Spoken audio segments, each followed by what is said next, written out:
안녕하세요. 조용호 선생입니다. 자, 오늘은 디자인 플러스 10번째 시간입니다. 제목은 디자이너가 되기 위해서 무엇을 어떻게 준비해야 할까요? 좀 이런 내용입니다. 좀 길죠.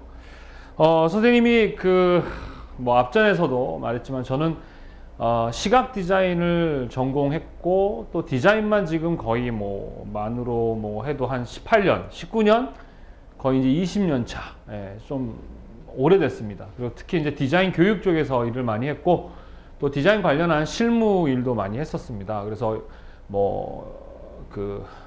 애니메이션, 컴퓨터 그래픽 애니메이션도 제작도 했었고 기타 관련한 많은 일들을 했었는데 제일 저한테 맞았던 게 이제 교육 관련한 것이었고 그 교육을 통해서 우리 학생들이 참 좋은 디자이너들이 되면 좋겠다. 그리고 제가 지금까지 연구해왔던 그리고 공부해왔던 내용들을 가르쳐주면 좋겠다라는 생각을 갖고 이렇게 디자인 플러스라는 인문학 강의라고 할 수 있겠죠. 그리고 또 실제적인 도움이 될 수 있는 그런 내용으로 이렇게 촬영을 하고 있습니다. 오늘은 그래서 제가 이제 오랫동안 교육을 하다 보니까 이제 많은 학부모님들, 그리고 또 예비 디자이너, 그리고 현재 디자인 일을 하고 있는 분들, 이런 분들의 진로 상담 이런 걸 많이 해왔습니다. 그래서 이 시간에는 어떻게 해야 좋은 디자이너가 될 수 있는지, 그리고 디자이너가 되기 위해서는 또 어떤 걸 준비해야 하는지, 그리고 또 지금 내가 디자이너 일을 하고 있다면 어떠한 마음 자세로 디자인을 해야 하는지 이런 내용들을 가지고 여러분한테 간단하게 좀 힘이 되고자 소개를 하는 시간을 갖도록 하겠습니다. 자, 여러분들 디자이너 참 느낌이 어떻습니까? 디자이너라는 직업이죠. 요 디자이너에 대한 느낌은 사람들이 그렇게, 물론 이제 우리가 직업에는 귀천이 없어요. 사람이라는 존재는요 혼자 살 수가 없습니다. 여러분 혼자 살 수 있습니까? 절대 혼자 살 수 없어요. 내가 지금 나일 수 있는 것은 어떤 다른 사람이 어떤 역할을 해주기 때문에 내가 지금 이렇게 삶을 누리며 살 수 있는 거예요. 무슨 얘기냐? 사람이 살기 위해서 필요한 게 뭐가 있습니까? 먹고, 자고, 입고. 요 세 가지는 기본적으로 생존에 필요한 필수 조건입니다. 그런데 그 세 가지를 해결하는 것도 우리가 쉬워요, 어려워요? 어렵죠. 먹는 거 하나 해결하는 것도 어려워요. 거기에 자고, 입고, 혼자서 먹고, 자고, 입고를 다 해결한다고 생각해 보십시오. 그 이상의 것 할 수 없어요. 할 시간도 없습니다. 교육받고, 치료받고, 놀고, 결혼하고, 이러한 인간들이 살아가는 데 있어서의 삶을 누릴 수 있는 방법이 없어요. 뭐가 해결이 안 되면 먹고, 자고, 입고가 해결이 안 되면 여러분들은 나머지를 누릴 수 없는 거죠. 만약에 지금 여러분들이 먹는 게 해결이 안 되면 지금 우리가 누리고 있는 것들을 누릴 수 있을까 없어요? 그러니까 없어요. 우리 뭐 해야 돼? 가서 사냥을 하든지 농사를 지든지 먹을 것을 고기를 잡든지 항상 먹을 걸 몇 끼마다, 그것도 하루에 우리가 3끼 먹는데 우리나라에는 이 옛날부터 3끼 먹는 문화가 아니었었습니다. 2끼만 먹었었어요. 그래서 점심이라는 말 자체가 없었습니다. 그래서 이 점심은 이 한자예요. 아침과 저녁은 우리나라 말인데 점심은 이제 한자를 빌려다가 만든 거예요. 여하튼 3끼 먹는 것도 해결하는 게 되게 바쁜데 여러분 먹는 것만 위해서 살지 않잖아요. 그죠? 뭔가 누리는 삶을 살고 있는 거예요. 그런 누릴 수 있는 삶을 산다는 건 뭐예요? 어떤 누군가가 나를 대신해서 나의 어떠한 역할을 대신해주고 있기 때문이죠. 자, 선생님의 디자인 플러스 앞에서 이제 강의한 내용을 다시 한번 좀 반복하겠는데, 인간들이 살아가는데 필요한 기본적인 먹고, 자고, 입고 이 세 가지는 무엇에 필요한 것이다? 인간이 살아가는 이 물질의 세계, 이 세상의 기본적인 생존에 필요한 기본 우리가 해결해야 할 문제들입니다. 그래서 선생님이 요거를 좀 고통스럽다 할 때 고로 해서 먹는 거 힘들어요, 자는 거 힘들어요, 입는 거 힘들어요 라는 말로 이제 이야기하는데 생존에 필요한 것이죠. 이것이 해결되면 그 다음에 이제 우리는 뭘 해야 됩니까? 교육받고 그 다음에 또 뭐 할 수 있습니까? 치료받고 이런 거죠. 일단 이 두 가지가 이 두 가지는 뭐냐면, 교육받는다는 건 뭐냐면, 여러분 우리나라에서의 교육은 뭐야? 열심히 공부해서 좋은 대학을 가고 사람들이 알아주는 그냥 그런 사람이 돼서 잘 먹고 잘 살고 좋은 집, 좋은 차, 좋은 여자, 좋은 남자, 좋은 자식, 나만 잘 먹고 잘 살면 되는, 남들이 부러워할 만한 뭐 이러한 그런 삶을 살기 위한 교육이라고 생각하는데, 물론 그것도 맞긴 맞아요. 그러나 우리가 이 교육받는 그 참 의미를 좀 이해할 필요가 있습니다. 그래야만 여러분들이 이 사회에서 왜 직업을 가져야 되고, 또 이 사회의 그 직업 중에 이 디자이너라는 직업이 어떤 역할을 하는지, 이런 것들을 이해할 수 있기 때문이겠습니다. 그래서 부탁드리고 싶어요. 여러분들, 디자이너라는 직업은요, 또 그러한 직무하는 디자이너는 상당히 리더예요. 우리나라에서의 리더는 뭔가 권위적이고 강압적이고 무슨 독재자 같은 느낌인데, 그게 아니에요. 리더라는 것은 있잖아요, 솔선수범하는 거죠. 사람들 앞에 모범이 되고, 선생도 리더예요. 선생님이라는 것은요, 가르치는 사람이 아니에요. 먼저 선 인생생자예요. 먼저 살았던 삶을 보여주는 거예요. 그 삶에는 실패했던 삶도 보여주는 거예요. 나 이렇게 살았더니 이랬어. 너 이렇게 살면 너 어떻게 돼? 나처럼 될 수 있어. 살지 마. 그럼 그 사람도 선생이 되는 거예요.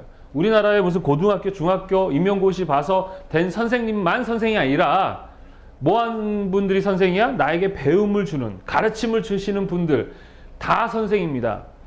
그래서 뭐 이런 말 있잖아요. 스승의 그림자는 밟지 말아라 라는 말이 있는데, 그 얘기는 물론 이제 우리 선생님들을 존경하라는 얘기도 될 수 있지만, 사실은 스승이라는 말은 학생, 즉 고객이 불러주는 최고의 존칭이에요. 내가 선생인데 야, 내가 스승이거든, 이게 아니고요. 고객인 학생이 감동 먹었어요. 선생님 정말 존경해요. 선생님의 가르침 때문에 제가 이렇게 이 사회에 필요한 사람이 됐습니다. 감사합니다. 이럴 때 너무 선생님께 감사할 때 그 제자가 불러주는 말이 뭐예요? 스승님인 거예요.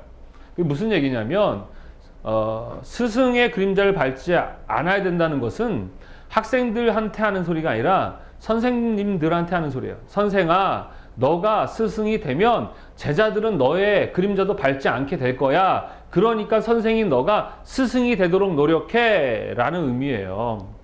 요즘에 우리 학생들이 선생님들 부를 때 뭐라고 합니까? 이런 담탱이 하고 막 온갖 쌍욕을 다 하잖아요. 그건 누구 탓일까요?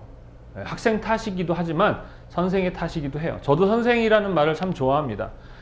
선생은 완벽한 사람이 아니에요. 실패할 수도 있고 성공할 수도 있는데, 그 삶을 미리 보여주는 거죠. 그게 부모일 수도 있고, 친구일 수도 있고, 선배일 수도 있고, 학교 선생님일 수도 있어요.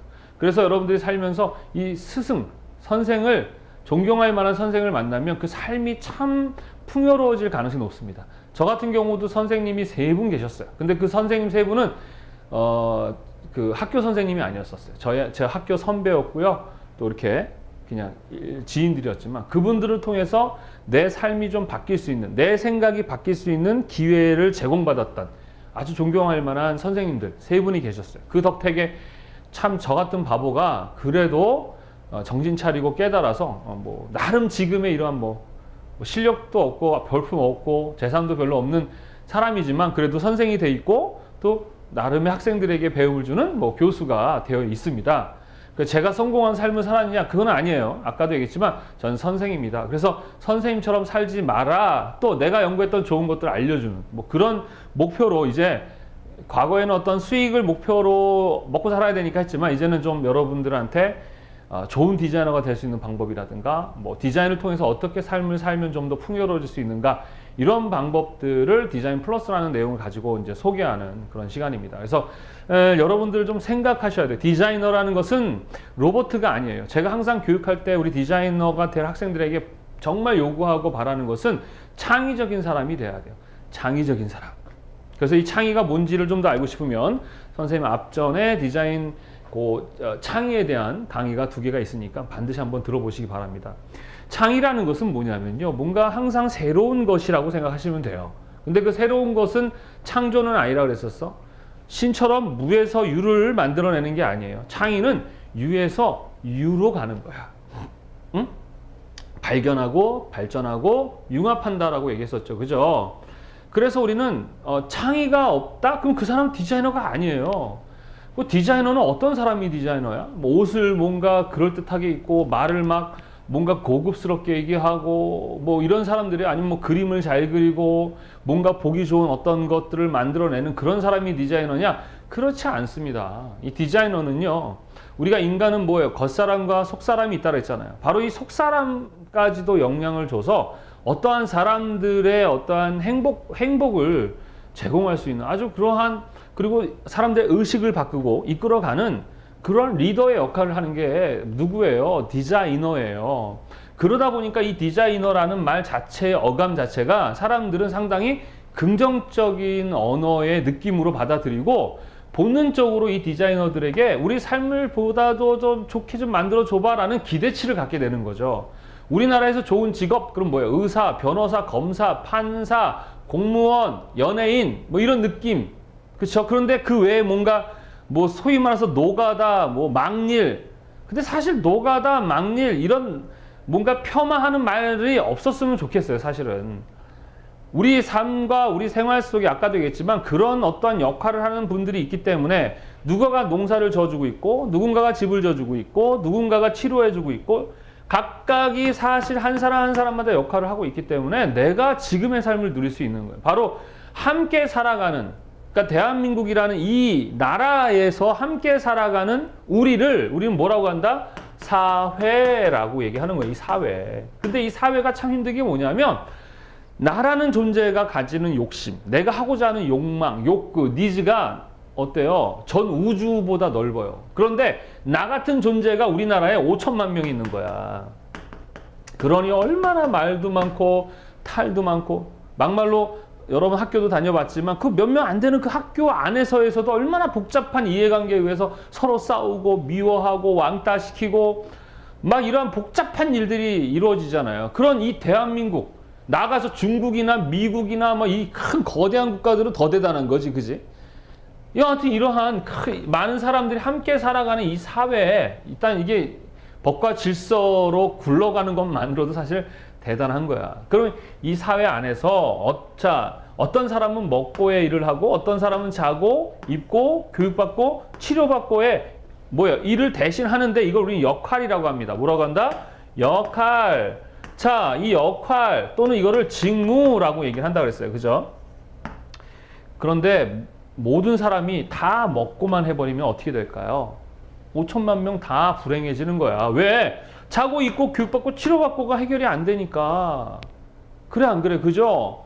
그러니까 이 5천만 명 중에 먹고를 몇 명, 자고는 몇 명, 입고는 몇 명, 교육받고는 몇 명, 치료받고는 몇 명, 이 인원을 어떻게 효율적으로 잘 배분해서 이 사회에 역할 분담을 잘해야 돼. 그래서 각각 역할을 맡길 때 어떠한 근거로 맡기면 좋을까요? 사람은요, 다 달라요. 여러분, 똑같지 않아. 우리나라는 모두가 다 똑같기를 요구하는데 똑같으면 안 돼요. 똑같을 수가 없어요. 다 다르다니까. 5천만 명이 다 달라요. 그래서 사람이 가장 불행할 때가 뭐냐면 하기 싫은 거 억지로 할 때. 그게 참 불행하고요. 두 번째 불행을 느낄 때 뭐냐면 나만 바보 같을 때, 나만 실패자 같을 때 가장 불행을 느껴요. 이 두 가지가 상당히 중요합니다. 무슨 말인지 아시겠습니까? 좋아하는 일을 하는 게 왜 좋냐면 좋아한다고 해서 그 일이 쉽지는 않아요. 좋아해서 해도 힘들고 싫어해서 해도 힘들어요. 그런데 좋아해서 하면 포기를 안 하게 돼. 그러니까 포기를 할 가능성이 준다고요. 그러니까 좋아하면 그만큼 참을 힘이 생기는 거예요. 이 5가지 중에 이 외에도 놀고 결혼하고 뭐 어쩌고 되게 많아요. 나라를 지키고 등등. 근데 이 앞에 이 5가지가 기본적으로 해결되지 않으면 요 뒤에 건 갈 수도 없는 거예요. 일단은 기본적으로 요거를 해결해 주는 사람들이 우리 사회에 있어야 되는데 이게 가장 많죠. 우리나라의 직업군 중에서는. 어떻게 보면 이게 제일 많을 겁니다. 먹는 걸 해결해야 하니까. 그래서 각각 이 사람들이 각각의 그 위치에서 자기의 맡겨진 일에 최선을 다해주면 그게 곧 뭐예요? 나를 위한 것이에요. 왜냐하면은 자, 쉽게 설명하자. 세상에 5명밖에 없어요. 그런데 이 5명이 모두가 먹고만 하게 되면 이 5명 다 죽는 거예요. 자고 입고 교육받고 치료받고 해결이 안 되니까. 그러니까 어떤 게 가장 현명한 거다? 다 나눠서 어떻게 하는 거예요? 일을 하는 것이 가장 현명한 것이고 효율이 올라가겠죠. 그런데 이 5명이 똑같이 열심히 해주면 문제가 없는데, 예를 들어서 이 먹고를 맡은 이 한 명이 해태라 그러죠. 게을러. 얘네가 열심히 하니까 나는 그냥 뭐 대충, 그러면 안 되잖아. 또는 반대로 먹고가 짜증나. 이것들 나 없으면 다 이거 찐따들인데 내가 좀 더 대우받아야 되는 거 아니야? 이래서 얘가 소위 말하는 무슨 질? 갑질을 하게 되면 이 사회는 깨지게 돼 있어요. 어느 누가 중요하지 않은 사람이 어디 있어요? 단지 어떤 일에 그런 그 책임이 좀 더 크고 작고 좀 더 몸을 쓰고 또는 머리를 쓰고, 이 차이, 몸을 많이 쓴다고 해서 무조건 그게 힘든 것도 아니에요. 왜? 보통 몸을 많이 쓰시는 분들은 정신 스트레스가 좀 덜하고, 몸을 덜 쓰는 분들이 정신 스트레스가 엄청 또 많아요. 근데 이게 또 맞는 건 아니에요. 따지지 마세요. 그냥 다 힘들어요. 그러면 사람마다 자기에게 맞는 일을 하면 되는 거예요. 제가 항상 얘기하잖아요. 토끼랑 거북이가 달리기를 해서 토끼가 실수해서 거북이가 이긴 그 달리기 싸움이 뭐가 중요하냐고. 토끼는요, 그건 실수야, 실수. 그래서 그 경기에서 진 거에 대해서 창피할 필요도 없고, 거북이가 이긴 것에 대해서 그거 저도 창피한 것도 아니고 이겼다고 해서 대단한 것도 아니에요. 왜? 그 다음부터는 토끼한테 계속 어떻게 될 거니까 지지, 이길 수가 없잖아요. 그래서 토끼와 거북이는 달리기를 하지 말았어야 돼. 토끼가 열받아서 거북이한테 야, 다시 한번 해. 그러면 거북이가 뭐라 하면 돼? 그럼 나랑 이번엔 수영 시합해. 해서 수영 시합하면 되잖아요. 그럼 누가 이겨? 거북이가 이기죠. 절대 못 이겨요, 토끼는. 그러니까 사람마다 우리 사회가 그래요. 토끼라는 기준을 딱 만들어 놓고 똑같이 수능 보고 똑같이 다 문과 뭐 이렇게 똑같이 교육을 해놓고 거기서 서열을 만들어 가지고 등산에 들어간 애들부터 소위 말하는 우리 사회에서 먹고가 중요하니까 이 직업이 중요해서 그 순서대로 이걸 딱딱딱딱 끊어내니까 나머지 교육들이 뭐예요? 나머지 직무들이 하찮아 보이는 거예요. 그러니까 이 부모들도 막 더운 날에 나가서 삽질하는 직업 갖고 싶냐 그러고, 뭔가 우리 사회에서 이렇게 좀 험한 일을 하시는 분들을 존경하기보다는 너 공부 안 하면 저렇게 된다라는 이런 말도 안 되는 그런 소리 하고 있는 거죠. 이것은 뭐의 문제냐? 바로 우리의 이 의식의 문제인 거예요.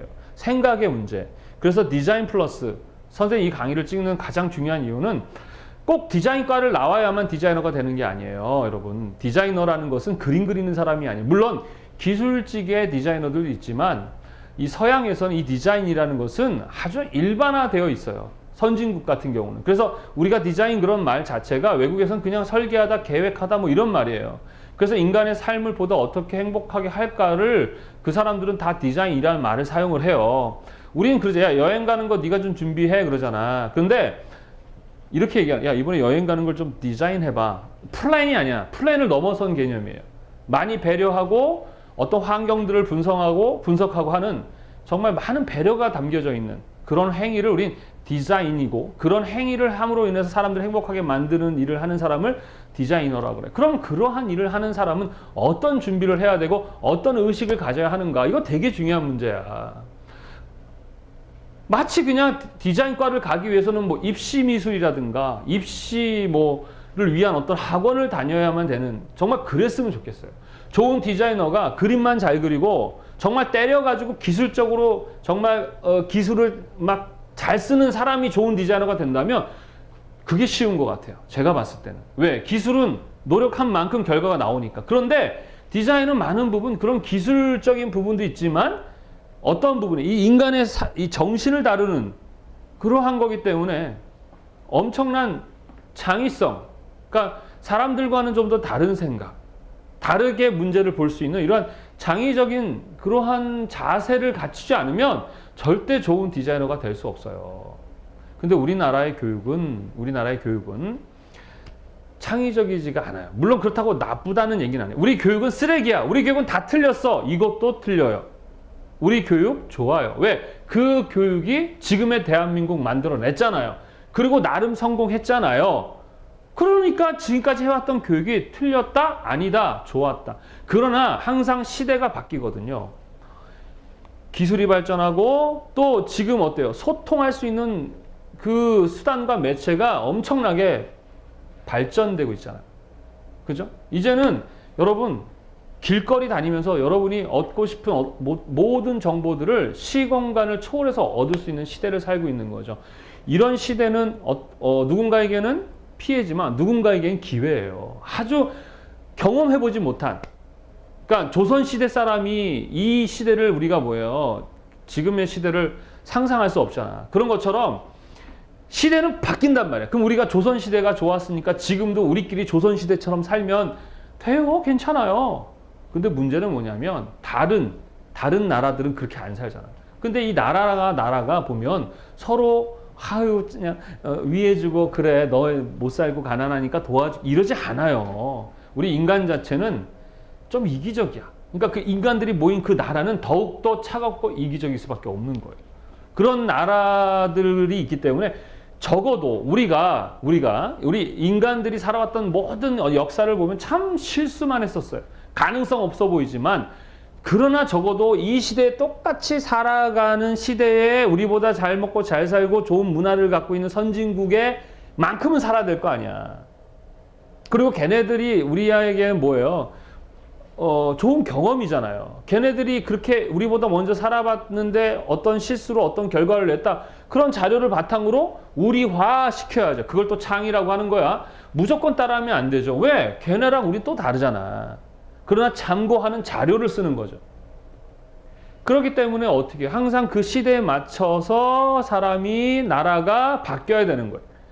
그러면 우리나라의 교육도 이제 이 시대가 어떤 시대입니까? 이제 기술도 평준화, 정보통신도 이제 정말 뭐 다른 나라 꼭 가지 않아도 얼마든지 다른 나라의 정보를 얻을 수 있는, 정보는 넘쳐나는 시대, 많은 사람들이 이제 그 서로가 소통을 쉽게 할 수 있는, 정말 우리가 한 번도 이전에 우리 과거에 살았던 우리 선배들, 우리의 조상님들 한 번도 경험해보지 못한 삶을 우리는 누려고 있고 누려가고 있잖아요. 그렇다면 이 삶에 맞는 교육을 해야 되고, 그죠? 이 삶에 맞는 먹고 자고 있고 교육받고 치료받고가 바뀌어가야 되는 거예요. 바뀌는 게 곧 창이에요. 우리는 근데 과거 게 좋아요. 왜? 이제 거기에 숙달이 됐고 그게 편하고 거기서 수익을 냈으니까. 그러니 기득권자 이렇게 얘기합니다. 그래서 어떤 변화를 줄 때는 항상 이해관계자와의 뭐가 트러블이 생기는 거야. 왜? 과거에 누렸던 걸 계속 우리는 누리고 싶어 하거든요. 그러나 그 사람들도 좀 어떻게 해야 돼? 포기해줘야 돼요. 왜? 계속 누리던 걸 누려가면 이 사회 자체가 깨져버리거든. 갑질이 깨지면 나는 잘 먹고 잘 살 수 있을 것 같아. 아니야, 다 깨져버리는 거예요. 그래서 애국심을 가져야 되는 거야. 애국심은요, 나라를 사랑하는 마음은요, 나를 위해서 갖는 거예요. 이 나라를 위해서 희생을 하는 게 아니라 나를 위한 거예요. 이 사회가 깨지면 이 사회만 깨지는 게 아니에요. 여러분 뭐 돈 많아서 미국으로 이민 가면 될 것 같아요? 그 미국에 있는 한국인들이 과거에 얼마나 멸시천대 받았는지 아세요?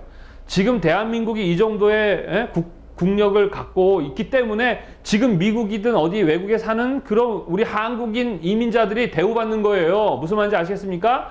이 나라는 소중하고 중요한 거예요. 그것은 옛날에 어떠한 거와는 상관없어. 뭐 역사 다 필요 없어. 나와 내 가족, 나의 지인들을 위해서 난 이 나라를 위해서 어떻게 해야 되는 거야? 애국심을 가져야 돼요. 그렇다고 해서 옛날처럼 어떤 독재자를 위한, 나의 욕심을 위한 그런 게 아니라 내게 주어진 먹고 자고 입고 교육받고 치료받고 라는 이 역할을 최선을 다하고 그 일에 대해서 자부심을 갖고 또 내가 이 사회에 내가 지금 하고 싶은 일을 하고 있다는 것은 많은 사람들이 나를 위해서 노력해주는 그 대가로 내가 누리고 있으니까 그 고마움에 나도 이 사회의 역할을 하겠다라고 해서 모든 좋아요 역할을 하는 것, 그게 바로 직무야, 직무. 그게 역할이고, 그래서 그걸 가지고 서로 뭐 해야 되는 거예요? 물물 교환해야 되잖아요. 근데 과거에는 자기가 잡았던 고기, 자기 같은 쌀을 가지고 했지만 비효율적이죠. 지금은 뭐예요? 우리 화폐도 이제, 화폐는 옛날에 물물, 진짜 물건 가지고, 그 다음에 동전, 그 다음에 지폐. 지금은 이제 카드로 모든 게 전자 화해서 하는 그런 시대가 됐잖아요. 뭐 비트코인 같은 것도 생길 정도로. 그래, 그 역할에 대해서 대우를 해주고 서로 돈을 주면서. 그런데 어떤 역할에 대한 그 가치는 좀 바뀌어요. 무슨 얘기냐? 똑같은 배추인데 남아돌아? 그럼 배추값은 떨어지죠. 근데 배추가 모자라? 그럼 배추값이 올라가는 것처럼. 그래서 우리 사회에 인간들의 가장 기본은 노동이거든요. 우리가 같이 이 안에서 역할을 하는 게 뭐야? 노동이죠. 몸을 움직이는. 아무 기술이 없는 사람이라도 돈을 벌어야 되잖아. 그럼 어떻게 벌어야 돼? 몸을 움직여야 되겠죠. 그 노동이라는 것이 왜 숭고하냐? 이 노동이라는 것이 없으면 이 사회가 굴러가지 않겠죠. 아니 귀찮지 않은 사람 어디 있어요? 모든 게 다 귀차니즘이에요. 저도 귀찮아. 이거 지금 이 촬영하고 말하는 것조차도 너무 귀찮아 죽겠어요. 그러나 노동. 그런데 이 노동 가치가 없다고 생각해버리면 이 사회는 무너지거든요. 그러니까 이 노동의 가치를 뭐 정하는 것도 웃기지만 우리나라도 기본 최소 이 노동의 가치를 정해놓죠, 그죠? 그래서 최저 임금을 정해놓잖아요. 그래서 내년에 뭐 이렇게 얼마 이런 식으로. 그래서 올라가게 되면 또 막 인건비에 대한 부담감 때문에 서로 또 이해관계자들이 막 이렇게 할 텐데 여하튼 정해놓는 우리가 이렇게 법을 통해 정해놓지 않아도 되면은 좋아요. 왜? 서로 배려하고 그냥 이렇게 좋게 해주면 되지만 우리는 그렇지 않거든요. 그러니까 어느 정도의 서로의 그 욕심을 제어할 수 있는 규칙과 법을 정하는데 필요하다고 저는 생각하는데 우리는 항상 말씀드리지만 정답이 없어요. 그때그때 달라요. 그러니까 변해야 하는 거예요. 그러면 그 변화에 맞춰서 우리 디자이너들도 변해야 되고 그러면 이 시대는 어떤 시대다? 우리나라 교육은 창의적이지 않아요. 지금은. 그러니까 로봇처럼 어떤 애가 착한 거야? 시킨 거 잘하는 거. 자, 이만큼 범위를 애워. 어우, 야, 네가 제일 잘 애웠다. 넌 착한 애. 넌 좋은 애. 넌 뭐 말 잘 듣는 애. 그러니까 너는 성실할 거야. 그러니까 너는 이만큼의 일을 해. 뭐 이런 식의 그러한 교육은 틀린 건 아닌데 지금 시대에는 안 맞는 것 같아요. 지금은 어떤 시대냐? 그러면 이제 평준화됐단 말이에요. 모든 나라 사람들이 거의 비슷한 수준의 기술과 생각과 그러니까 다 아는 거야. 그러니까 다 아는 거니까 우리 인간들은 아는 거, 다 아는 건 가치가 어때요? 떨어지거든요. 그럼 사람들이 흥미를 갖는 건 뭐야? 나에게 없는 거, 나에게 모자란 거 이런 것들이겠죠. 그래 안 그래요? 뭔가 좀 새로운 것에 대한 바로 창의죠. 그런 것들에 대한 이 욕심이 많거든요.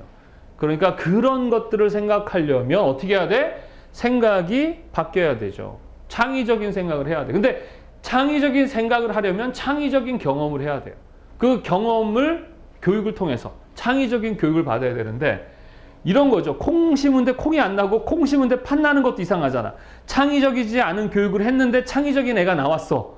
그것도 이상한 거야. 그거는 그 애가 이상한 거예요. 물론 그런 애들도 있어요.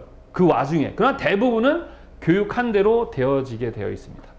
그래서 우리나라에서의 지금 현재의 교육 방식대로 교육을 받은 순수하게 그것만 말을 듣고 한 친구들은 성적은 좋을지 모르고 또 다른 사람들에게 인정받을지 모르겠지만 정말 창의적인 디자이너가 되기는 조금 우리나라 교육에는 문제가 있다. 그리고 대학이라는 곳도 꼭 가야 되는가? 꼭 가야 될 때도 있고 가지 않아야 될 때도 있고 이런 것들에 대해서 알아야 돼요. 본인이.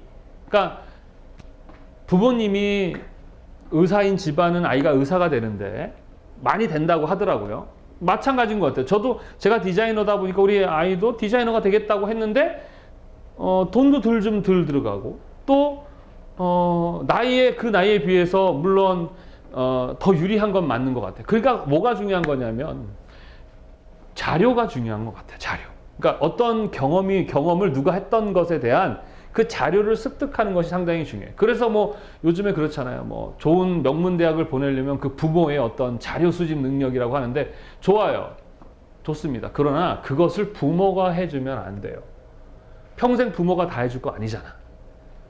스스로 우리 아이들이 그리고 여러분이 하셔야 되는 거예요. 우리 디자이너는요.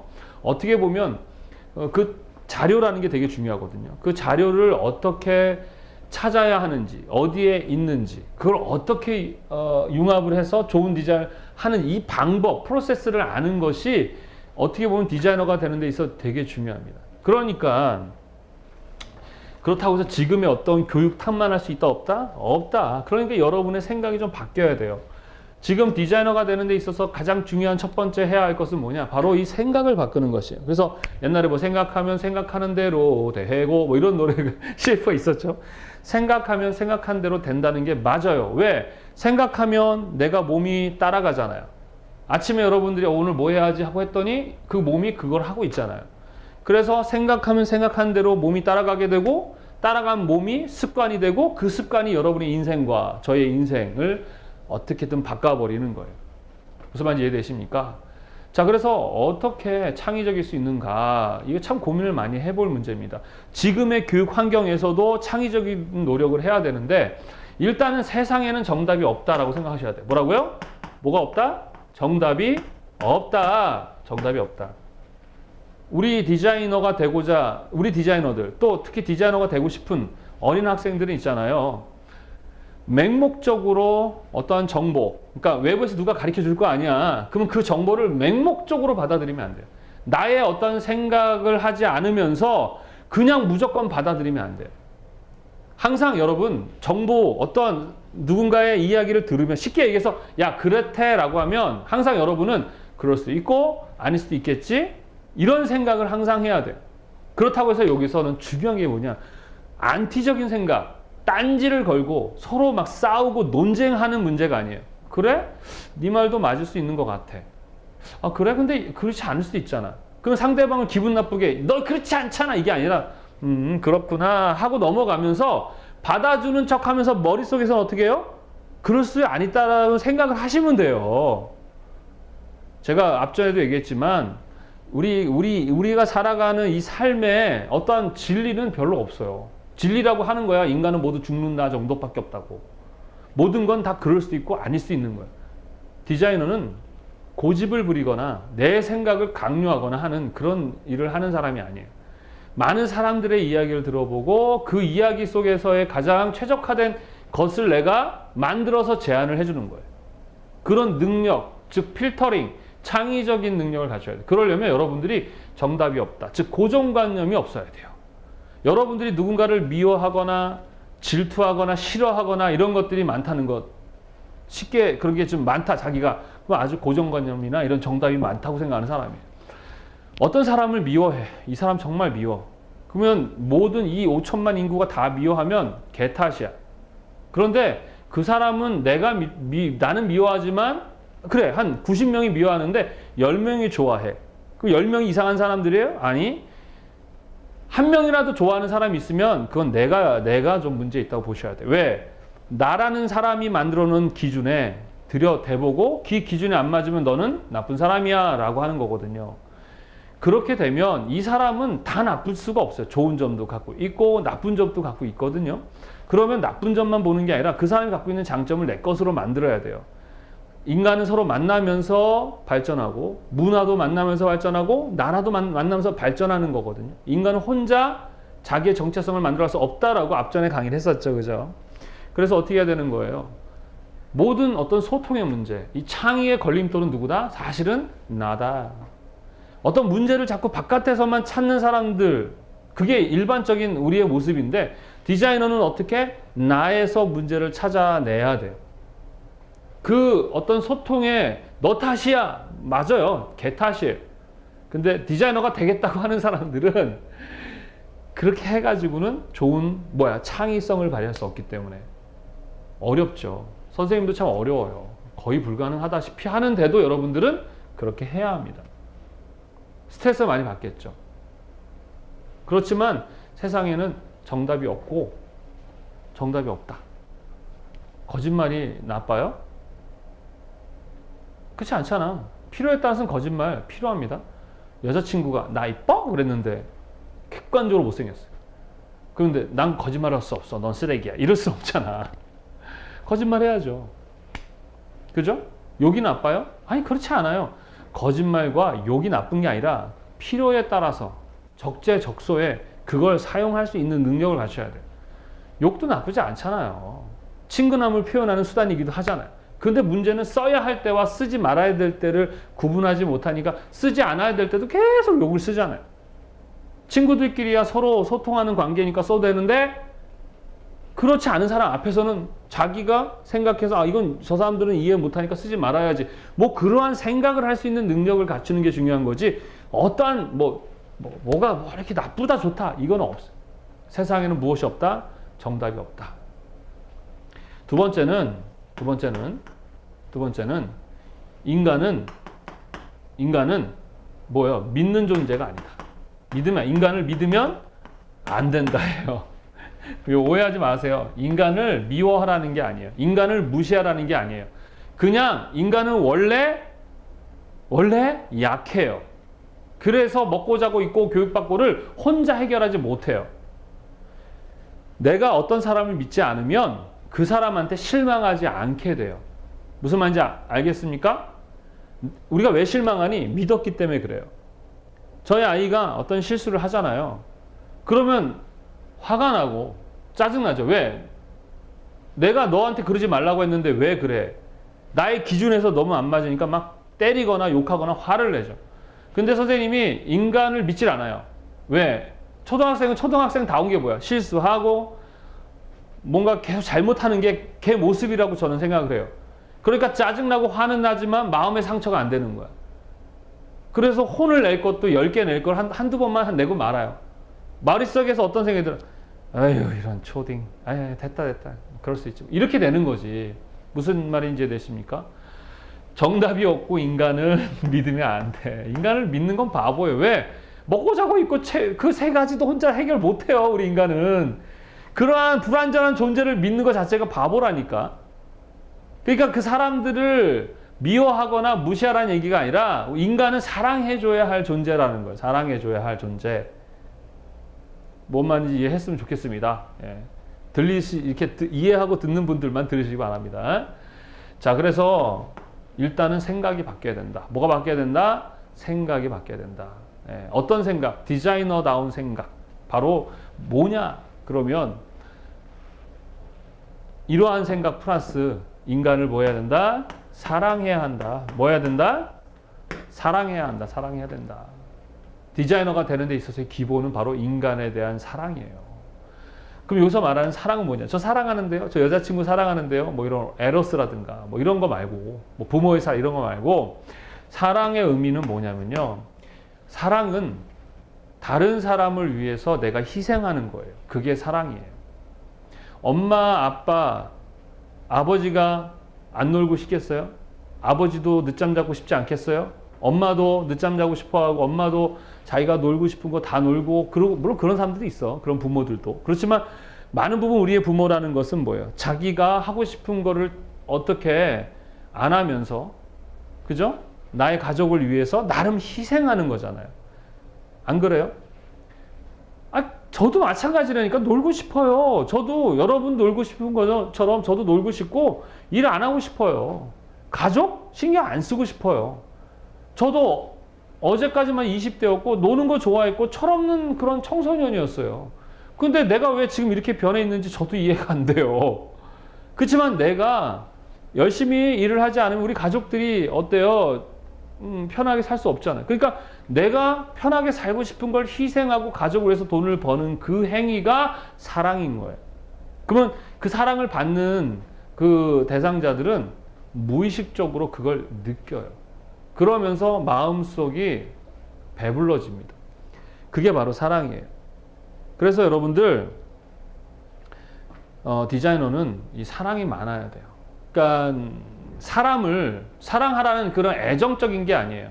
어떤 사람을 보든 간에 그 사람을 보면서 미워하고 질투하고 뭔가 경쟁 상대로 보는 게 아니라 안쓰럽고 안타깝고 더 좋은 걸 줄 수 있는 방법이 뭔가를 고려하는 그런 마음 자세. 물론 100% 그렇게 될 수는 없어요. 제가 원하는 것은 인간은 이기적이에요. 100% 이기적이에요. 그런데 일반인들 중에 좀 훈련이 됐다 그러면 7대 3이에요. 자기 7, 남 3. 근데 우리는 어느 정도? 5대 5도 아니야. 한 6대 4 정도까지라도 돼야 돼. 그러니까 어릴 때부터 영어 공부하고 그림 잘 그리고 이런 공부가 아니라 철저하게 여러분들이 보다 더 어떠한 남을 배려하는 그러한, 그러니까 제가 얘기하고 싶은 것은 그러한 마음을 배우는 것이 더 중요하다. 자, 이제부터 실제적인 얘기를 해주겠습니다. 어떻게 준비를 해야 되는지 이해하셨어요? 자, 사랑. 자, 이제 자세에 대한 얘기를 했는데 생각이 바뀌는 것이에요. 저는 지금 제가 왜 아빠냐? 내가 왜 선생이냐? 저의 마음에 선생의 마음을 갖고 있어요, 저는. 그리고 제 마음에 아빠라는 마음을 갖고 있어요. 고급 양주병 안에 소주가 들어있으면 그건 양주다, 소주다? 소주예요. 아무리 겉모양이 좋아도 그 안에 들어가 있는 게 소주면 소주인 것처럼 저도 마찬가지예요. 어디 가서 제가 교수고 선생이라 그러면 뭐 체육 선생? 막 이러고 선생 같지 않은가 봐, 생긴 게. 하지만 저는 어디 가면 선생이라고 할 수 있는 것은 내 마음에 이 선생으로서 가져야 할 기본적인, 물론 100% 내가 훌륭한 선생이라고 할 수는 없어요. 근데 내 안에 많은 부분, 학생들에 대한 안타까운 마음, 그리고 뭔가 배려하고 더 좋은 걸 주고 싶은 그런 마음이 있어요. 그러니까 선생다운 그런 마음이 있죠. 그래서 저는 선생이에요. 네. 그리고 그래서 저는 아빠예요. 그 안에 그래서 디자이너가 되고자 하시는 분들은 일단 마음이, 속사람이 어떤 사상, 어떤 생각, 디자이너의 생각을 갖는 것이 중요해요. 그것은 이제 예비 디자이너, 또 디자이너가 되고 싶은 아이들, 학부모님들도 마찬가지. 아이를 어느 학원에 다녀서 미술을 교육받아서 입시 미술 준비하고 성적을 얼마큼 맞춰서 그래서 뭐 어느 대학이 좋은, 이런 건 저 안 해요. 그런 거는 그런 설계를 절대 좋은 디자이너가 될 가능성이, 절대란 말은 안 돼. 또 중간치가 깨달을 수 있으니까 될 가능성이 좀 적어져요. 보여지는 건 화려해질 수 있겠지만, 근데 실리적이고 실제적으로 사람들에게 뭔가 영향을 주는, 좋은 영향을 주는 좋은 디자이너가 될 가능성은 현저히 떨어지게 됩니다. 어릴 때부터 너무 공부만, 그러니까 공부라는 건 해야 돼요. 열심히 해야 됩니다. 그런데 학교에서 정한 그러한 공부, 근데 그것은 말씀드렸듯이 우리나라에서 지금 진행하고 이 교육은 다른 분야는 모르겠어요. 디자인에는 안 맞아요. 그러면 그걸 거부할 수는 없잖아. 그러면 그 교육 안에서 어떻게 준비해야 하는가에 대한 부분을 얘기해 주고 싶은 거예요. 자, 이 사회에는 서로 상부상조하면서 역할을 하는 거죠. 그래서 이 교육의 목적은 이 사회에 이제 서로 나이를 먹고 이제 20살 이상 되면 이 사회인이 되죠. 그죠? 그건 뭐야? 이 사회 안에서의 역할을 해야 되는, 그러니까 각각이 뭐예요? 자기의 역할을 하는 구성원이 되는 거예요. 그래서 교육의 목표는 뭐냐 그러면 바로 이 사회에 들어왔을 때 이 사회에 민폐 끼치는 사람, 뭔가 도움은커녕 민폐를 끼치거나 짐이 되는 사람이 아닌 이 사회에 도움이 될 수 있는 그런 인재들, 인력을 만들어내는 것이 바로 교육의 목표입니다. 무슨 말인지 이해되십니까? 그래서 초등학교부터 고등학교까지는 어떠한, 그러니까 사회인으로서의 역할을 할 수 있는 뭐예요? 능력을 키우기 위한 것이 교육이야. 그 초등학교에서 고등학교는 어떤 능력이냐 그러면 학습 능력이라는 걸 키우는 거예요. 무슨 능력? 학습 능력. 이건 무슨 얘기냐면 단순히 성적을 위한 게 아니라 아이들에게 어떤 것을 배울 수 있는, 익힐 수 있는 그런 능력을 키우는 거죠. 그래서 디자이너는 수학 공부해야 돼요? 안 해야 돼요? 해야 돼요. 왜냐하면 수학은 문제를 풀어 점수를 얻어 좋은 대학 가는 수단이 아니라 모든 학문의 가장 기본이 돼요. 왜? 수리, 탐구, 영역 그러잖아요. 가장 중요한 수를 가지고 탐구하는 거예요. 문제를 발견하고 그 문제를 해결해 나가는 그 과정을 익혀서 수리하고 탐구하는 학습 능력을 키우는 거예요. 음악을 왜 해야 돼요? 음악 안 해요. 왜? 대학 갈 때 필요가 없거든요. 저는 음악과를 가기 때문에 그게 아니라 음악은 바로 이 속사람, 감성이에요. 감성. 여러분 음악 듣고 눈물 흘리잖아. 음악을 들음으로 감성적인 부분이 발달하게 돼요.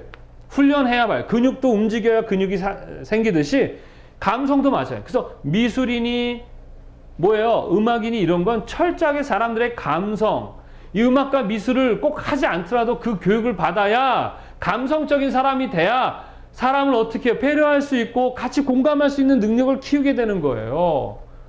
근데 단지 그 미술과 음악은 대학 가는데 도움이 안 되니까 안 하거나 또 그게 대학 가는 거기 때문에 그것만 하는 뭐 소위 말하는 엘리트 교육이라고 하는데 그거는 지금 이 시대는 맞지 않아요. 여러분 음악도 해야 되고 미술도 해야 돼요. 저는 다 했어요.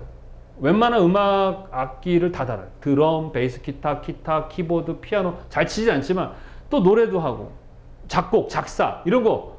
전 디자이너인데 음악 관련한 걸 되게 물론 옛날 노땅 음악을 해요. 지금 최신의 뭐 힙합이니 뭐 랩이니 이런 건 잘 몰라요. 예. 그렇지만 과거의 그런 경험들 그런 것들이 지금의 어떤 선생을 만드는데 밑받침이 됐고 어떤 사람들과의 어떤 공감할 때 특히 디자이너라는 건 논리도 있어야 되지만 상당한 합리와 이성도 있어야 돼요. 어느 쪽에 치우쳐 있지 않은 거죠. 그걸 잘 융합해서 해야 공감도 해주고 위로도 해줄 수 있어요. 저는 그래서 우리 제자들 보면서 항상 이런 마음, 안타깝다 이런 마음. 그러다 보니까 내가 어떻게 하면 더 아이들에게 더 잘해줄 수 있을까 이렇게 접근을 하게 되는 거죠. 이해하셨습니까? 학습 능력. 그럼 체육은 왜 해야 돼요? 아니 몸이 아프면 이거 안 돼요. 다른 거 못 해요. 건강해야 되기 때문에 스포츠도 해야 되고 체육도 해야 되는 거예요. 국어 왜 해야 됩니까? 그래야 우리말을 익혀야 소통할 거 아니야. 영어 왜 해야 돼요? 영어를 해야 소통할 거 아니에요. 영어를 하면 유리한 거야. 왜? 그만큼의 많은 자료를 접할 수 있거든요. 우리나라 사람들이 만든 자료가 아닌 다른 나라 사람, 다른 생각을 하는 문화의 자료를 내가 접할 수 있고 다른 나라 사람들을 만날 수 있게 되니까 그만큼 더 유리하고 잘할 수 있는 가능성이 높아져요. 그러니까 외국어를 하는 거예요. 한자 왜 해야 돼요? 우리나라 말에 한자를 쓰는 게 많으니까 소통하기 위해서는 한자를 이해해야 되니까. 이렇게 공부할 때는 이유가 있는데 그런 이유도 없이 그냥 아이에게 열심히 하면 좋은 대학 가면 성공해. 그럼 그 성공에 대한 이야기도 안 해주고 그냥 무조건 열심히 하라고 하니까 문제인 거죠. 무슨 말인지 이해되십니까? 참 안타깝습니다. 학습 능력을 키우는 거. 그러니까 굳이 수학을요. 어려운 문제를 풀 필요가 없어요. 미분, 적분 쓸 필요 없어요. 쉬운 문제를 여러 번 풀어보게 하다 보면 그 학습 능력, 목표인 수리 탐구 능력이 늘어요. 근데 왜 문제가 어려워질까요? 여러분이 너무 공부를 많이 해서 그래. 그리고 그걸 변별력을 주기 위한 시험으로 하기 때문에 그래요. 왜냐하면 시험 문제를 냈을 때 그것은 기출 문제가 되잖아. 그럼 학생들은 그걸 공부하겠죠? 그럼 그거보다 더 어려운 문제를 낼 수밖에 없는 거죠. 저번에도 제가 말씀드렸죠. 거북선을 만든 이 문제를 최종적으로 한 명 남는 애에게 내가 10만 원을 줄게. 그리고 문제를 내는 게 다 아는 문제를 내. 거북선을 만드신 장군님은 이순신 장군님 돈 안 주겠다는 얘기죠. 그런데 실제로 거북선을 디자인하신 장군은 설계한 장군은 그럼 누구야? 나대용. 알았어요? 좀 어려워졌죠? 자, 그러면 그게 기출문제 되니까 다 나대용 다 암기하잖아. 그럼 다음 시험 낼 때는 내가 그 문제 내봤자 다 이해하잖아요. 그러니까 어떻게 하겠어? 또 어려운 문제 내겠죠. 이순신 장군의 둘째 아들의 이름은 이인가? 예. 또 이순신 장군의 안 사람의 이름은? 아니, 그 안 사람 이름, 그 자식의 이름도 암기하면 좋긴 좋아. 근데 그게 뭐가 그렇게 중요하죠? 거기까지 알면 좋지만 굳이 거기까지 알지 않아도 되는 거를 알 필요는 없다는 거예요. 그러니까 우리도 수학도 마찬가지. 이 수학이라는 걸 통해서 학습 능력, 즉 수리 탐구 능력을 익혀야 되는데 그것을 넘어선 변별력을 가지려다 보니까 문제가 너무 어려워지는. 그러니까 아이들이 수포자가 나오는. 그 수포자가 나오는 게 더 바본 건데 그걸 바꾸기가 어렵죠. 왜? 그게 어려워야 먹고 사는 분들도 많으시고, 그죠? 또 잘하는 사람들은 또 그걸 계속 유지하길 바랄 거예요. 그러다 보니까 그런 이해관계 때문에 하나를 바꾼다는 거 어려워요. 그러니까 어떻게 해야 돼? 처음에 만들 때 잘 만들어야 돼요. 그래서 누구를 욕할 문제는 아니야. 그리고 나서 이제 학습 능력을 키우면 어디에요? 이제 대학을 가면 대학에서는 뭐예요? 직무 능력을 키우는 거예요. 무슨 능력? 직무 능력. 아까 얘기했죠. 이 사회에서의 먹고 자고 있고의 역할, 그게 직무고 그걸 돈 벌어먹는 걸 직업이라고 했잖아. 그러면 이 직무는 뭐야? 나는 의사가 되고 싶어. 그래요. 그러면 의사가 되기 위해서는 의대를 가야 되겠죠. 요즘에는 대학원까지 가야 되는데 의대를 가서 의사가 될 이 학생들은 주사 넣는 법, 수술하는 법 이런 거 꼬매는 법 배우나요? 아니에요. 이 대학에서의 이 직무 능력을 학습할 수 있는 학습 능력을 요구하는데 의사가 되려면 거의 서양의학이니까 뭐에 대한 자료들을 많이 보겠어요? 서양 자료를 보겠죠. 서양 자료는 뭐로 돼 있어요? 영어로 돼 있죠. 그러니까 의사가 되기 위한 이 직무를 익히려면 뭐가 필요한 거야? 영어가 필요하겠죠. 자, 그 다음에 의사들은 수리 탐구하는 게 되게 중요해요. 탐구 중요하죠. 관찰 능력 중요합니다. 논리적인 사고 중요하죠. 그러니까 영어, 수학, 그 다음 뭐예요? 논리를 키우는 방법이 뭐예요? 과학, 요런 세 가지 과목으로 평가하겠습니다 라고 하는 거예요. 그래서 학습 능력을 갖고 직무 능력을 배운 다음에 이 직무 능력을 배운 사람들이 직업을 갖게 되는 거예요. 이런 식이죠. 그러면 우리 디자이너들은 어떤 사람이다? 사람들을 행복하게 하는 사람이다. 그러면 어떻게 준비해야 돼요? 고등학교, 중학교 때 학교 공부 열심히 해서 좋은 성적 받아 이름 있는 좋은 대학 가는 거 물론 하세요. 그렇지만 그 전에 어릴 때부터 이타적인 생각, 문제 인식하는 생각, 정해진 생각을 하지 않는, 세상에 정답이 없을 수 있다는 이런 생각들. 그러나 그것은 사람을 미워하려고 하고 딴지 걸고 저 사람 깔아뭉개서 내가 잘난 척하고 세상 고지 꼭대기에 올라가려고 하면 안 돼요. 절대 좋은 디자이너가 될 수 없습니다. 어떤 거예요? 배려하는 사람이에요. 그리고 어떤 문제를 볼 때 다르게 보셔야 돼요. 가르쳐주는 대로 받지 마시고 아닐 수 있다는 생각, 창의적인 생각은 문제인식에서부터 오는 거예요. 예를 들어 볼까요? 저희 아들은 학교 성적을 제가 포기했어요. 그래가지고 영어가 10몇 점, 그 다음에 뭐 수학은 찍어서 4개 막 이래요. 그러니까 학교 성적을 제가 포기했죠. 학원도 영어 학원 한 달 한 번 보냈고 태권도 학원 외에는 학원을 제대로 보내본 적이 없어요. 거의 즐겁게 자기가 책임감 있게 놀았어요. 그 결과 대학도 입학을 못했어요. 그러면 되게 뭐 불안감이 아니에요. 방법이 되게 많아요. 나중에 제가 이제 또 한번 설계하겠습니다. 저는 저희 아이들을 통해서 실습하고 있어요. 저 실험하고 있어요. 세상이 정한 룰대로 키우지 않고 한번 나름대로 제가 디자인 플러스 사상을 가지고 아이를 키워보고 그 아이가 어떻게 결과를 내는지를 다른 자식들을 가지고 할 수는 없잖아. 그래서 우리 아이를 가지고 실험을 해봐서 결과가 나왔을 때 실패하면 어떻게 하면 돼? 저처럼 하지 마세요. 이러면 되고, 나름 이 사회의 역할을 하는 사람이 되면 이런 방법도 있습니다 라고 소개하기 위해서 지금도 실험하고 있습니다. 근데 지금까지 너무 좋아요. 성적을 잃어버렸지만 상당히 인간적입니다. 네, 그리고 상당히 나름 창의적인 부분이 있어요. 물론 망할 수는 있어요. 아직은 실험을 계속 해가는 상황이죠. 그렇지만 저희 아이에게도 그런 식의 교육을 했어요. 그래서 한번 학교에서 게임은 사람을 폭력적으로 만든다라는 교육을 하더래요. 맞아요. 그런 부분도 있어요. 그런데 우리 아이는 듣고서는 웃었대요. 사람들이 왜 웃냐 했더니, 야, 그러면 피아노 게임 하면은 피아니스트가 되는 거냐? 라고 다른 문제를 인식한 거예요. 그러니까 아이들이 웃더래요. 그러면서 논리를 피기를, 게임이 사람을 폭력적으로 만드는 게 아니라 폭력적인 사람들이 게임을 하는 것이다.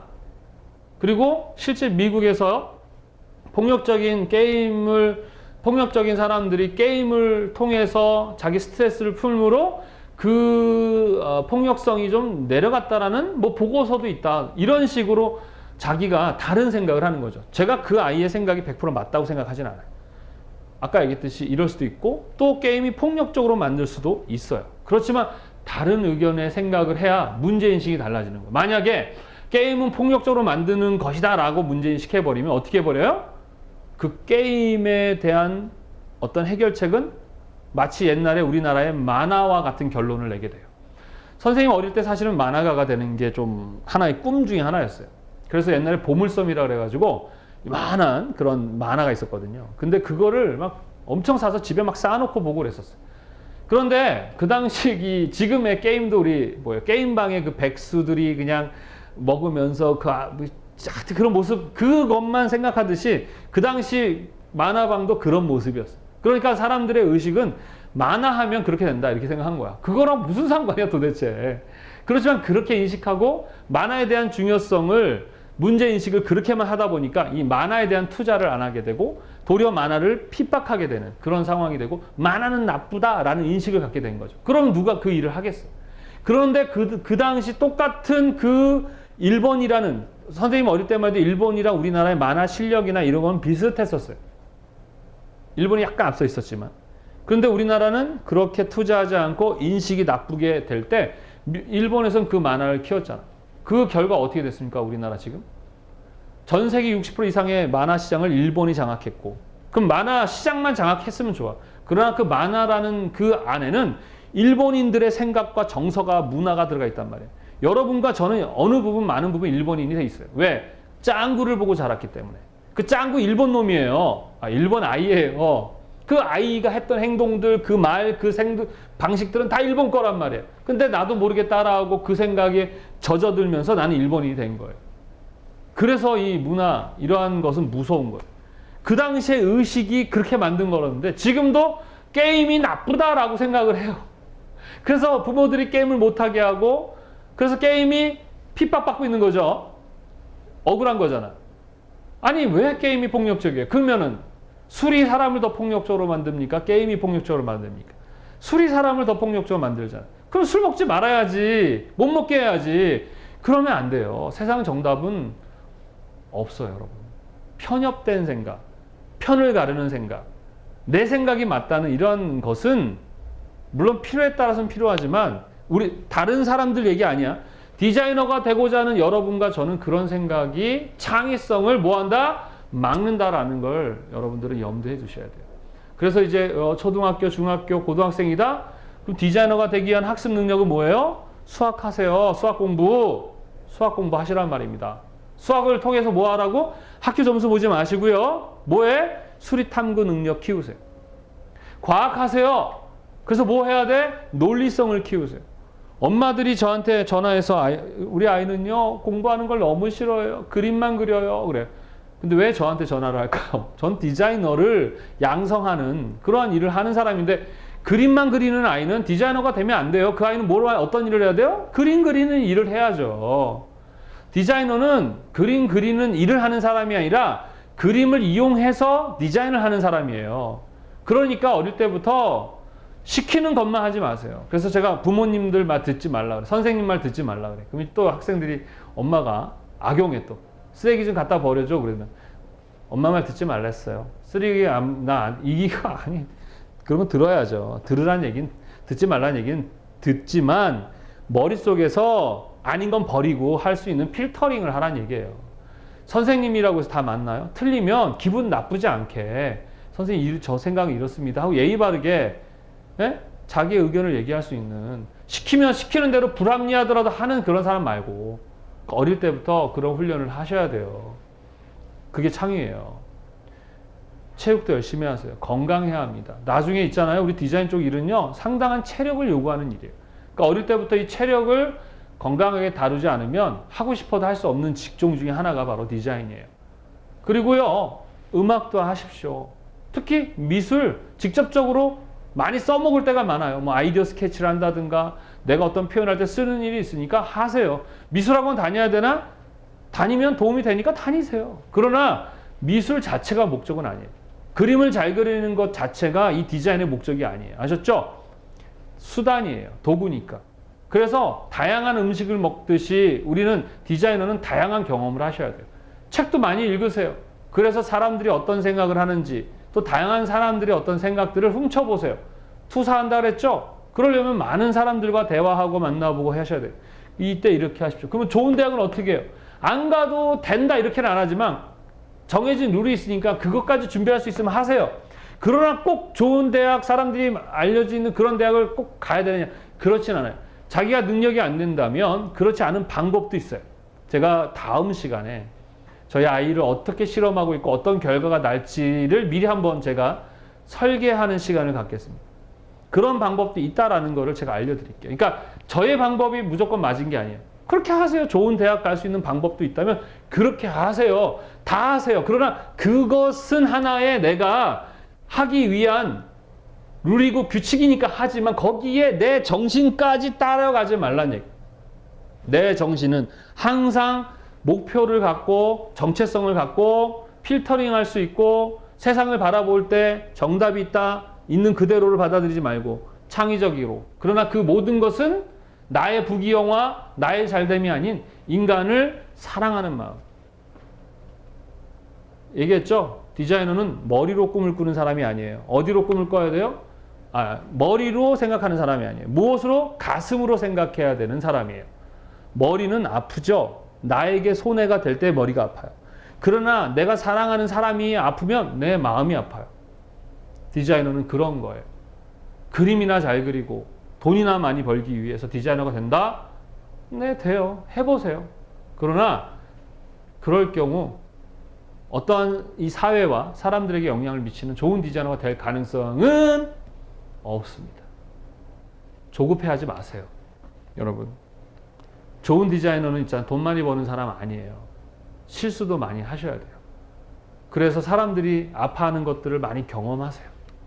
조급해하지 말고 포기만 하지 않고 그 길을 계속 가다 보면 방법도 알아지고 또 어느 순간에 사람들에게 도움을 주다 보면 존경도 받게 되고 거기에 따라서 뭐예요?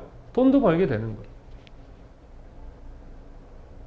다른 어떠한 시장에 비해서 이 디자인 시장이 그렇게 크진 않아요. 영어 시장보다는 예를 들어 선생님이 컬러리스트 책을 쓰고 있지만 지금 현재 컬러리스트 제 책도 베스트셀러고 1등을 달리고 있습니다. 그렇지만 시장이 작아요. 영어는 1000만 명 이상의 시장이지만 선생님은 끽해야 한 6,000명, 7,000명 다 팔려봤자 6,000명, 7,000명밖에 못 팔아요. 영어는 진짜 더 많이 팔 수 있겠죠, 그죠? 그렇지만 내가 혼자 하기에는 먹고 살만해요. 그러니까 여러분도 디자이너로서의 삶을 살고 싶다. 그러면 돈을 엄청 수십억, 수백억씩 벌기는 좀 어렵죠. 그렇지만 먹고 사는데 지장 없을 만큼 벌 수 있어요. 그러니까 조급해하지 마시고 좋은 디자이너가 되시기 바랍니다. 좋은 디자이너라는 것은 입시 미술을 몇 년씩 하면서 고가의 돈을 들이고 남들이 부러워할 만한 대학을 가서 거기서 그냥 졸업만 하면 뭔가 될 것이다? 안 그래요. 절대 그렇지 않습니다. 디자이너는 창의적이어야 돼요. 무슨 말인지 아시겠어요? 그래서 항상 생각할 수 있어야 돼요. 그리고 끌려다니지 말아야 돼요. 끌려다니더라도 끌려다니는 척하면서 속에선 다른 생각해야 돼요. 근데 그 베이스는 항상 사람을 사랑하는 마음이 있어야 돼요. 좀 인간적이어야 돼요. 이기적이고 자기만 잘 먹고 잘 살면서 뭔가 있어 보이려고 하는 사람이 디자이너가 될 수 없어요. 그러니까 말이 안 되는 거야, 디자이너는. 근데 디자이너가 어떤 건지도 모르고 그냥 그렇게만 공부하는 것은 시간 낭비예요.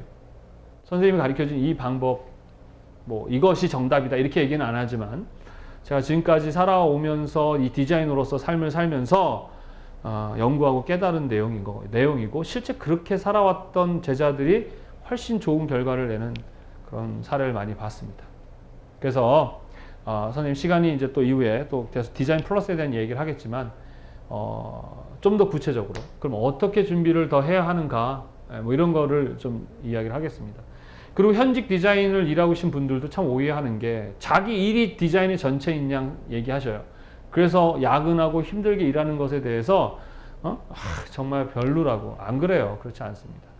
아까도 얘기했지만 내가 좋아하는 일을 하게 되면 저는 지금 이 디자인 관련 일 하기 전 이 고등학교 때까지 12시 넘어서 공부해 본 적이 없어요.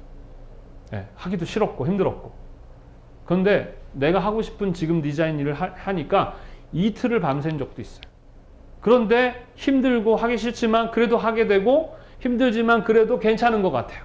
그리고 어떤 결과를 냈을 때 거기에 대한 만족도 있고. 그러니까 항상 내가 하는 일에 대한 자부심을 갖고 하셔야 됩니다. 그래야 참을 힘도 생기고 또 괜찮아요. 그리고 디자이너는 어떤 안정적인 직업이 아니에요. 어떤 회사에 영원히 죽을 때까지 있을 필요 없어요. 필요에 따라서 이직할 수 있습니다. 자기 능력을 키우면 더 프로예요, 우리는. 그래서 더 나은, 더 조건의 회사로 가고 또 좋은 회사로 가고 나중에는 있잖아요. 회사에 있는 게 손해야. 왜? 프리랜서가 돈을 더 많이 벌거든요. 어느 순간에서는 과감하게 프리랜서의 삶을 살면 대박이죠. 선생님도 거의 프리랜서입니다. 좋아요. 스트레스 물론 받지만 우리 직장 생활 하시는 분들보단 덜 받겠죠. 근데 이 자리까지 오는 그 시간은 정말 힘들고 고통스럽고 괴롭고 포기하고 싶은 적이 한두 번이 아니에요. 근데 그 과정은 저뿐만 아니라 모든 분야의 모든 사람들이 겪는 거예요. 그러니까 이왕 할 거면 여러분이 좋아할 만한 걸 하십시오. 특히 디자이너는 단순히 학교 공부에 의해서 만들어지는 게 아니에요. 그러니까 선생님이 이야기했듯이 생각을 바꾸고 사람을 사랑하고 창의적이려고 노력을 하십시오.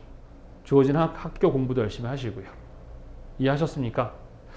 정말 많은 걸 알려드리고 싶어서 길게 제가 이게 좀 유튜브나 이런 데서는 좀 짧게 강의를 해야 되는데 욕심이 많아가지고 또 했던 말 또 했을 수도 있어요. 그죠? 하여튼 뭐 짧게 하려고 했는데 또 길어졌습니다. 좀 더 이후에 좀 짧게 그리고 구체적인 강의를 하도록 노력하겠는데요. 힘들 내시고요. 힘들 내시고 조급해하지 마시고, 그리고 조선생이 이 정도 했으면 여러분은 더 잘할 수 있습니다. 용기를 가지시고 괴롭지만 견디세요. 다 할 수 있습니다. 최선을 다하시면 돼요. 또 어느 순간에 좀 루즈하게 하셔도 돼요. 인간이 그렇지 뭐. 그냥 편하게 하세요. 편하진 않지만 너무 두려워하지 마세요. 다 할 수 있습니다. 다음 시간에 뵙겠습니다. 감사합니다.